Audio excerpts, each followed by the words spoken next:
We have with us this afternoon Jeanne Lundin, and Jeanne is going to tell the story of her husband. And we haven't done this kind of an interview before, so this is going to be very interesting. This is the 18th of September, 2003. Jeanne Lundin is being interviewed and telling the story of her husband. I am Oris Kelly, I'm the interviewer, and Ray Kurtz is the camera operator. And so Jeanne, first of all, can you give us his name, rank, and serial number? If you can't, don't worry about it. His name is Quentin Robert Lundin. His serial number, I will never forget it, 5394628.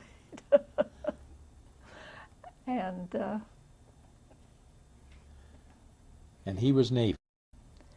Well, Seabees. The Naval Seabees, Navy Seabees. Okay. And what did you say his rank? He got out as? It looks to me like he's Petty Officer First Class, but I'm not an expert on Navy rank. But holding that up will tell whoever's researching this exactly what his rank is. Yes, yes. Do you have more questions? Yes. Now, as we start out to tell his story, can you remember where were you together on December 7th, 1941? No. I was still in high school. You were in high school. 41. Do you know where he was? December. Yes. He graduated that year from high school, 41. And I don't know if he ever said, really. Yeah. Were you in the same high school? No. You hadn't met yet? No, he was in Wamego, and I graduated at Chapman. I grew up in Dickinson County. Okay. Very good. What was his hometown, and what was his occupation before he was drafted, or did he have an occupation? Well, the war was on, of course, when he graduated, and his father had a big farm, and there was two boys, Vincent and Quentin, and so they were all three required. But you know, talk got it. The Lundins had two boys at home, and one of them should go into service. Well, Vincent apparently he didn't pass. Quentin went out to Salina and helped build the barracks out there. And what was that? Smoky Hill Air Force Base? No. On the Smoky Hill. Oh, goodness, I can't remember the name of that. He was out there during the big flood. Had quite a time getting home. But he volunteered. He actually went into the service on October 11th, 1994. But 6 months before that, he had volunteered and went down to Leavenworth. But they discovered a spot on his lungs, and he had had a terrible cold. And so they says, well, go home in 6 months and then come back.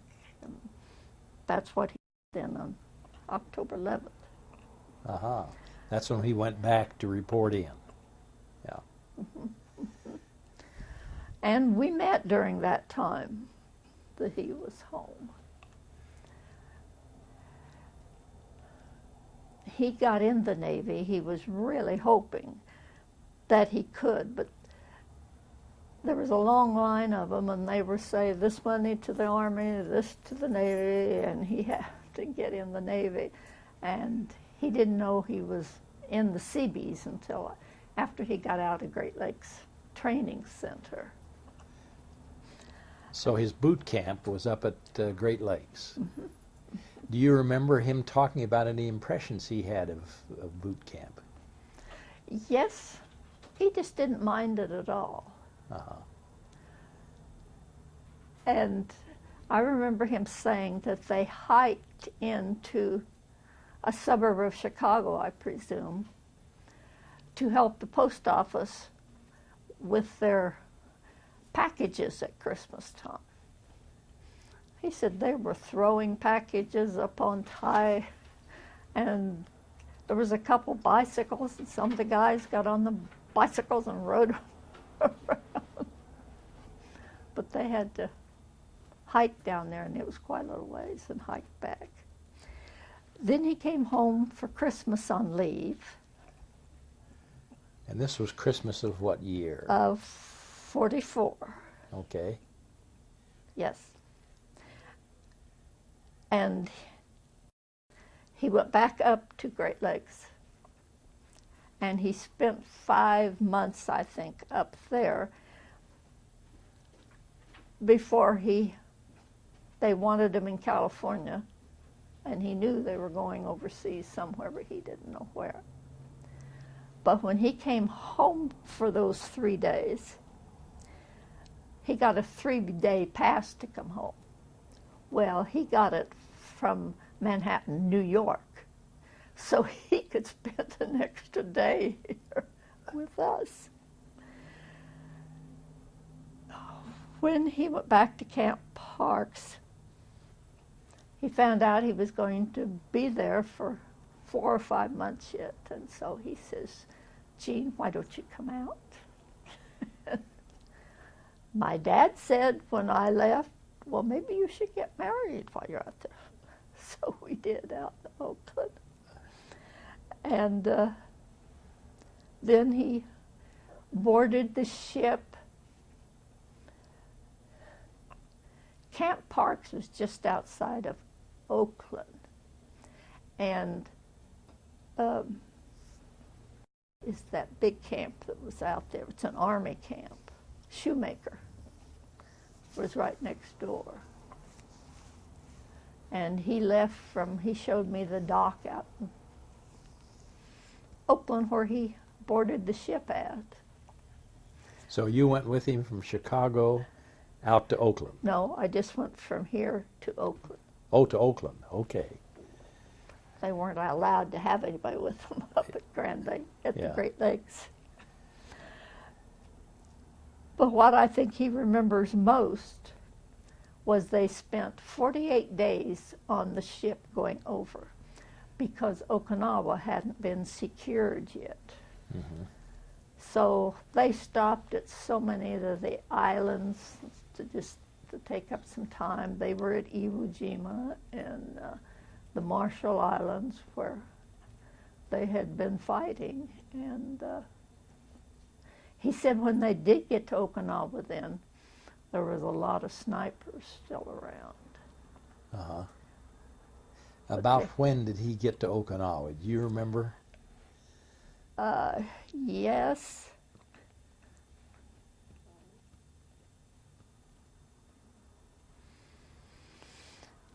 Okay, if he left Oakland,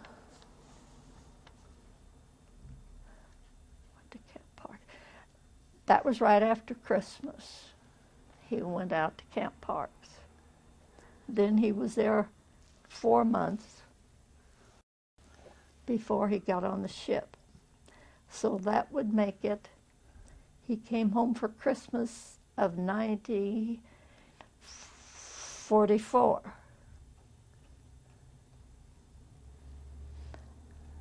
And he was still in the States. It was either May or June of 45 when he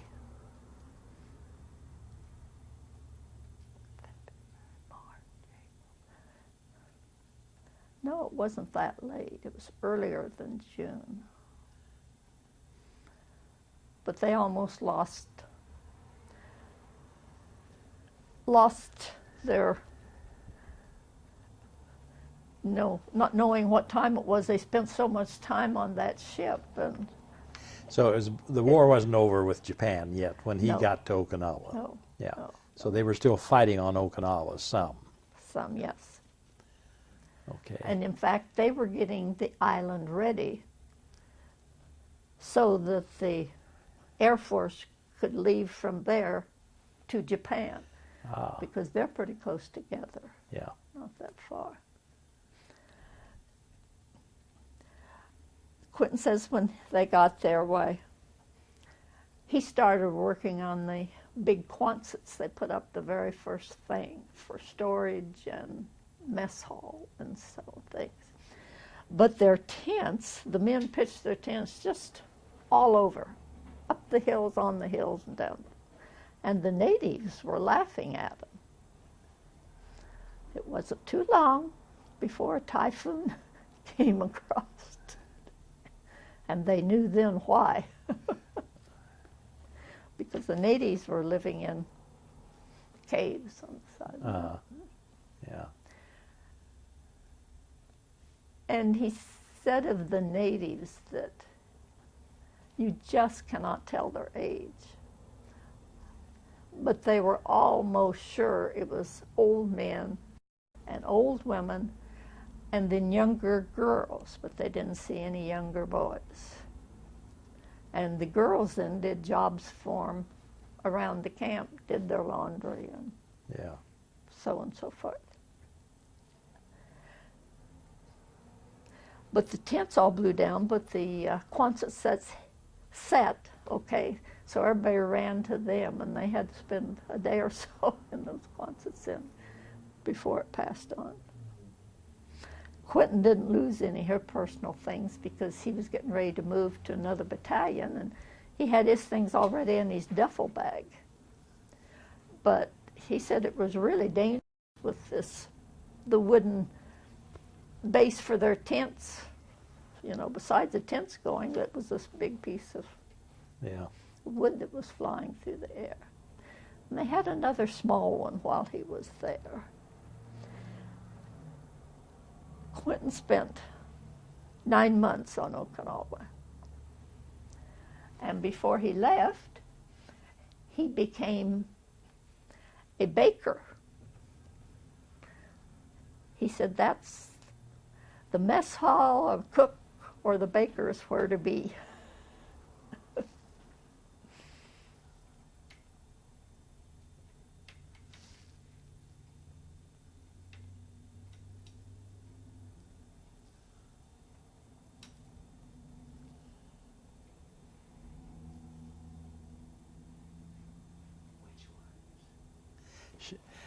Her finger, the second from the right.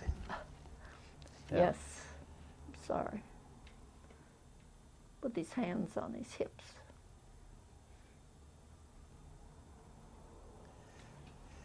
Now, did he remain a baker quite a long while then, or? For several months. He was telling me how to do baking when he came home. Yeah. He says, I can knead 2 loaves, one with each hand. Really? Yeah. Probably should have shown some of those pictures when he was in, where's his large, oh, here. Let's get this picture. This was when he was at Camp Park, at Great Lakes Naval Training. When he was in boot training. Boot camp, yeah, boot camp.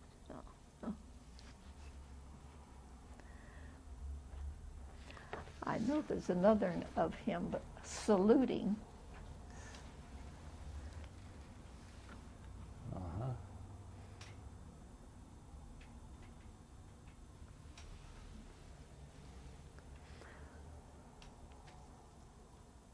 He was 21 when he entered the service. Okay, thank you.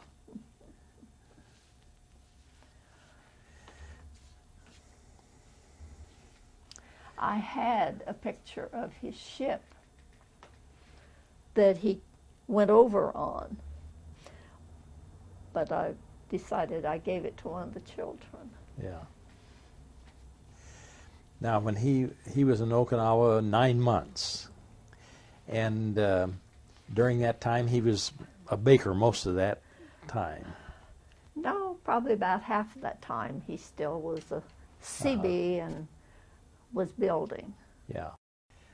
So half the time he was a baker for the CBs, and then the other half probably building. Yes. And in construction. And then when he came home, why? Yeah. He was in construction here. Uh-huh. He and his brother Vincent built homes in Manhattan for 30 years. Yeah. Well, now, before he came home, he was there about 9 months, and then he shipped home. And where did he go when he was shipped home? I don't think he was in California very long at all, but he was discharged in Norman, Oklahoma. Oh, really? Uh-huh. That always seemed kind of strange to me. Yeah. So then he had to ride the bus up to Abilene, where I was living at the time. That's where my folks are. Yeah. But let me show some of his. We aren't doing this very good in quick order, are we? That's all right. We'll.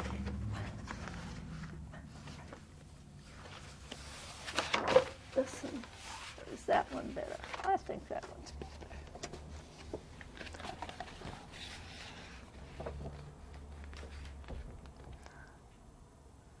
This was his regiment.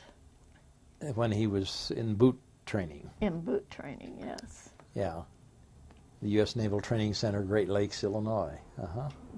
And he finished that October 26, 1944 then. Uh-huh.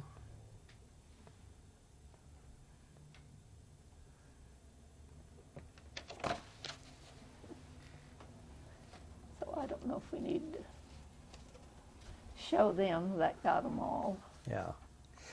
Do you remember any stories or events that he told you about while he was in Okinawa? Any particular impressions he had? Yes. One thing, he said he didn't go out treasure hunting, but a lot of the guys did. And there was booby traps and little fine lines. And so he just stayed in camp all the time. Uh-huh. He said they had good food,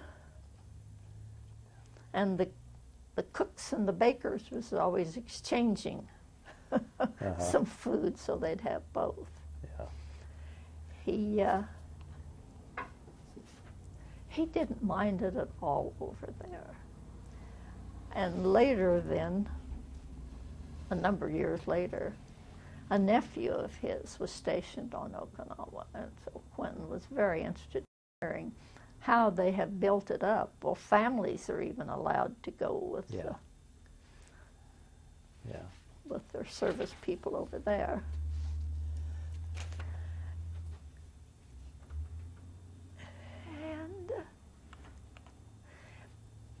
And when he was over there and then came home and came from Norman, Oklahoma up to Abilene to meet you, I expect that was a great reunion, wasn't it? Except I was in the hospital. Were you really? The doctor told me I needed this little bit of surgery, and I was 19. I wasn't worried about anything. Yeah. And I got real sick. But his folks lived here in Manhattan, and they came. His sister and her little boy were here because Lowell was in Hawaii, and his brother. And they all came to Abilene that night he came in. Yeah. And it was very late when he came in. Yeah. But I had cleared it with the nurses that he could come into the hospital to see me first. Yeah. So I had to spend several days there, so he hopped a train or a bus, train probably, to Manhattan here. Uh-huh. And he wanted to come back here, and so he found us an apartment, which weren't easy to find at that time. And as soon as I was able to travel, we got everything in his dad's Chevrolet except the ironing board on the running board. And my children just thinks that's the funniest thing they ever heard. Yeah. So you set up housekeeping here in Manhattan. But before that, 6 months before he actually went in, he went out to Fort Riley and got a job in maintenance out there, I think it was. And of course, then they had to have a job for him as soon as he came back. So he still worked out there for a few months. And I remember when we got our first car, and we lived in several apartments here. Then he and his brother, well, his dad and brother were doing some building. And so Quentin joined them, and their dad didn't stay at it too long. But they built over 100 custom homes in Manhattan here, and then ended up with the apartments at Plaza West. Did he use the GI Bill any when he came back? No. And you know, afterthought is better, and he should have. I should have continued to work, and he should have went to school. But we had a very happy life together, 57 years, and we had everything we wanted. Yeah. And how many children did you have then? We have 5. Wow. And when they graduated from K-State, we gave them their wings. We have one in California, Alaska, Virginia, Dallas, and Kansas City is our closest one. For heaven's sakes, yeah. You scattered them out. Yeah. And grandchildren? I have 12 grandchildren, 6 boys and 6 girls, and I have 2 great-grandchildren, a boy and a girl. And a lot of them were up this past weekend with me, because my mother celebrated her 103rd birthday. So everybody tried to get back that could. Yeah. Well, what did you do those years that you were married? Did you work some, or? Nope, I was a stay-at-home mom all the time. And Quentin didn't understand when the 2 oldest girls were school teachers. They'd have their children and then go back to teach. Yeah. Quentin would say, well, you didn't do that. Yeah. I says, Quentin, at this time it takes 2 to keep a household going. Yeah. Yeah. Well, on the home front, you had some experiences, I'm sure, that while he was away, that would be interesting to hear. I moved back to Abilene, where my folks were. And I worked in Duckwall's soda fountain. But you know, the pay at that time, I think he got $11 a month. And I don't remember anymore what I got. Well, did you get an allotment from him? You know, in those days, there was an allotment that the government played part and every he month. paid. Yeah. Yes, yes. So that helped. So that helped, yeah. Yeah. But you know, when I went out to California, that would be in early 45, civilians couldn't fly and they couldn't ride the train. So from Abilene, I rode the bus 3 days and 3 nights out to Oakland. And we ran into a blizzard in western Kansas. The men that was on, there were some sailors on there, they had to get off and push. So it was kind of late one evening we got into Oakland. And I got a hold of Quentin immediately. And he says, well, Jeanne, I can't get off to come in now. He says, you better find a hotel room. I said, well, I got too many suitcases. And he says, well, check and just take what you can carry. So I went to the first hotel. Do you have a reservation? No. I went to the second hotel. No. When I stopped at the third one, I probably was crying. Yeah. And she says, why don't you try the wide W that's right behind the hotel? So I stayed there for 7 days, and then there was people in there that would find you an apartment or a room or something. So I got a room out in San Leandro, and she told me what number of streetcar to take to 105th, and then you get on a bus. Yeah. You learned some new things. Oh, did I? I wouldn't let my girls do that today. If he was a good bus driver, he would drop me off at my street. Otherwise, the bus station was quite a ways up. Quentin could come in every other night, and from work then, I would go directly out there. I worked at Montgomery Ward's in their rationing department, and I rationed little heating stoves. They're supposed to be trash burners, but it would just take the chill off of your first thing in the morning. And here this girl from Kansas was rationing them all over California. Yeah. We didn't have much to live on. But you made it. Yeah. We made it. Yeah. We had a very happy life. Yeah. Now, and then when he shipped out, you came back to Abilene then? Mm-hmm. Yeah. Mm-hmm. And he took me there before he left. oh, he did. Yes. We rode the train there. Yeah.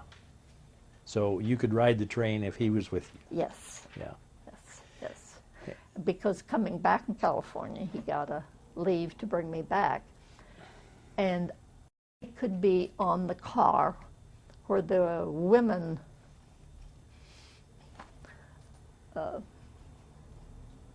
in the service Yeah. are.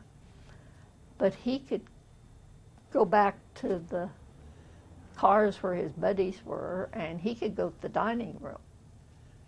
But every little town we stopped in, they'd be selling box lunches, and so he'd have to jump off and buy my meal. Yeah. Well, for heaven's sakes, that was interesting. And it seemed like that train stopped at every town. Every town. Yeah. And it wasn't no newfangled car we were in. It was the ones that, the big seats, and you could lay the back down. So if there weren't too many on it, we would lay the back down so we could lay down. But if it stopped somewhere and somebody got on, well, somebody had to sit up and Yeah. get in their seat.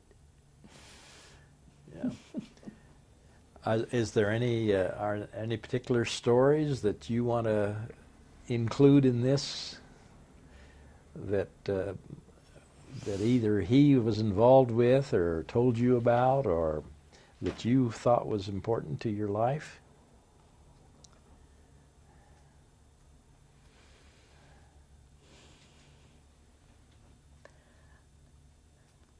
Well, when he was a Lutheran before he met me. And I says, well, I don't know. I'm a Methodist staunch. So I says, well, he said, that's all right. He was never confirmed in the Lutheran church. I think his folks were. He was the sixth child and their youngest in the family. So, and all of our children were baptized in the Methodist church here. Which one of the Methodist churches? The one you go to, the First United. Methodist? Yeah. Yeah. Yeah. Yes. Well, you had a great life. In fact, Quentin was on the trustees for a while. Yeah. Well, Can't when did he remember. die, Jeanne? When did he die? August 3rd of last year, so it'd be 2.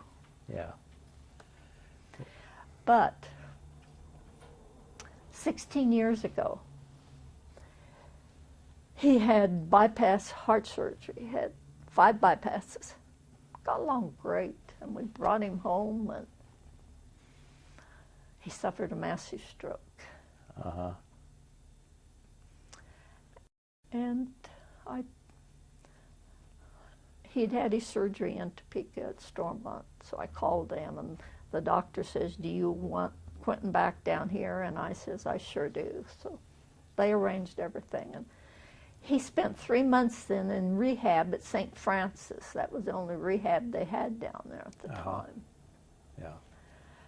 But his stroke was on his right side, and you lose your speech. Yeah.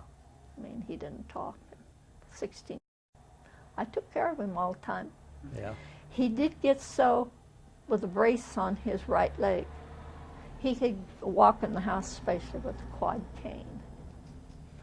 But to start out, we took the wheelchair wherever we went. Yeah.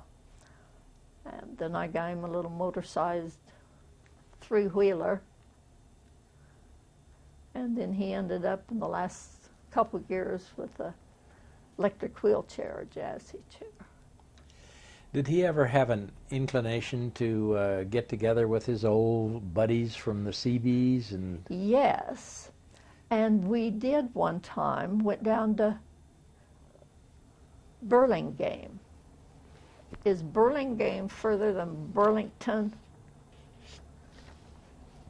I don't know. I don't know either. Yeah. But it was one of them. And when they called, I said that Quentin had had a Yeah. stroke. He says, "I still want to see him." Yeah. Good. Now, in his CB training that he had in the Navy, did that have carryover to his building in Manhattan? Well, as I said, his father was a carpenter. And when Dad's father came from Sweden, he was a carpenter too. Uh-huh. But he worked on building the railroad up the Blue Valley. So he got some property from the railroad up by Cleburne. And he built the family home up there. It had a lot of gingerbread on it. And Yeah. I only seen it for a few years before it was gone. Uh-huh. But he But- enjoyed the building trades then. Yes, Yeah. yes, yes. I'm sorry I interrupted you. When No, you that's okay. When he first, 18 out of high school, and went over to Salina to work, he carried his grandfather's wooden toolbox with all the tools in it. Yeah.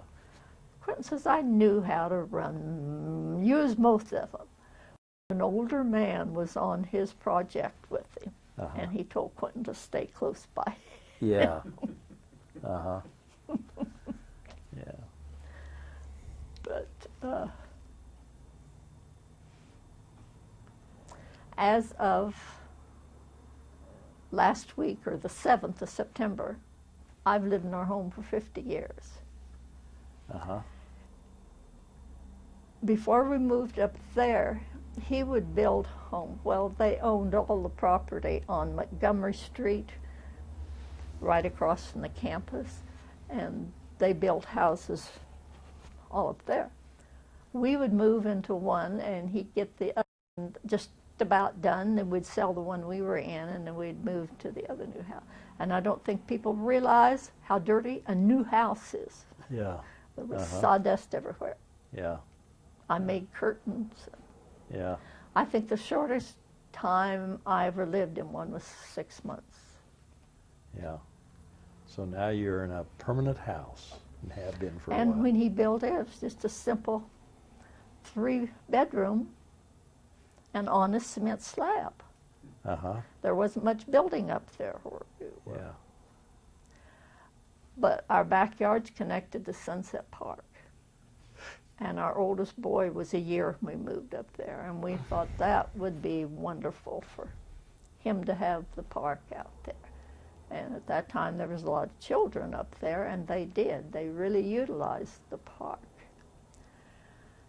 But when our 5th one was coming along, I says, "I really need some more room." So we added on just as much as we had. So we have a pretty big house all on one floor now. Yeah. Quentin always maintained, one of us might end up in a wheelchair. Yeah. We have just a small base. But while Quentin was, after his stroke and while he was in Topeka, his brother built a ramp for him and a big deck out back. That was the only way they could figure out how to get a ramp up. And we thoroughly have enjoyed that big deck. Yeah. Yeah. And our view is fantastic. There's nothing behind us. Yeah. Oh, well, we can see the houses that's on, not in Warner Park, it's above that even. We can see those, and it's so pretty. And I told him a couple years ago that I thought we should be thinking about moving up to Meadowlark to smaller. He'd shake his head, and he'd point out the sliding doors. Yeah. He'd had that so long, he just didn't want to leave it. Well, are there any other stories that you want to get in the hopper here about Quentin's experiences in the Seabees? Yes, he never wore his wedding ring when he was on Okinawa, because shortly after they got there, when they were unloading ships, or it could have been right after the typhoon, because there's wreckage down there, and a guy was tossing some in, and something caught his wedding ring, and they never did find his body. My goodness, yeah. So he sent his wedding ring home to me. Yeah, so you've got it here, yeah. He has worn it while he was Yeah, home, especially after Yeah. he quit building. yeah. But we've enjoyed Manhattan. Yeah. We just wish we had my children wishes we had a better airport, Yeah. because they have to fly into Kansas City all the time Yeah. and get up here. Well, Jeanne, this has been great to have you tell your story for Quentin, and we appreciate getting the information. We had I never drove the car with him in it until he had his stroke. That first winter, Evan wanted us to come to California with Dad. So I drove out there because I wanted my van out there. Yeah. And we drove out every winter for 11 straight years. Otherwise, I have a sister in New Hampshire and Florida, and our daughter used to be on Long Island, and I drove everywhere. We've been in every state of the Union except Alaska, and I'm going there next summer, being my daughter's up there now. Good. But he loved his kids and his grandchildren. Yeah. And our youngest son lives in Lenexa, and they were married for 6 years. He's about to give up on, and they had twin grandsons. Quentin just adored those boys. They're Yeah. 2.5 now. He just adored them. Well, thank you again for telling your story. We certainly appreciate it. You taking your time to come in and bringing the memorabilia that is so important to you.